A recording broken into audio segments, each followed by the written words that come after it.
And now you got Jessica Penne taking on Tabatha Ricci, and a lot of people are pretty high on Tabatha Ricci in this matchup, and I think it is for a pretty good reason. She really should win this fight. It should be a pretty good opening for her to make something happen in the ranking. She's pretty young. She's not 28 years old, so she's a pretty young prospect. Fighting Jessica Penne, who's almost 40 years old, especially as a female fighter.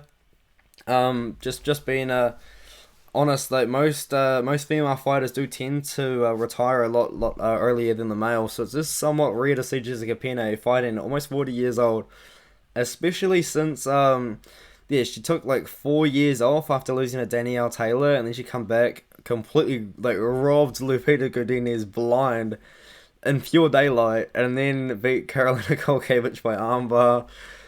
Yeah, and then she lost to Dakota, who boxed her up, kicked her legs out from underneath there, made her look like she didn't know how to strike whatsoever, which is probably true. But yeah, Tabatha Ricci, I think what she's gonna try and do is look for takedowns, or at least kind of be active in the clinch. And I think when she does get the fight to the mat, she does have pretty good jiu-jitsu herself. Obviously, Jessica Penne is a good grappler as well. But I think at this point in both of their careers, Ricci should be the overpowering grappler, and she should be able to win this fight.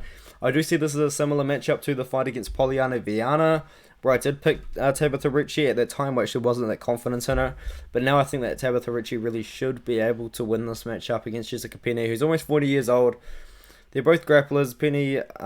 Ricci, should be the stronger grappler out of the two, and I'm just going to trust that she can win a decision over Penne, who's just a little bit past her prime at this point. You know, she's almost 40 years old. It's not something you see a lot as a woman's fighter at all. So yeah, got to go with Ricci.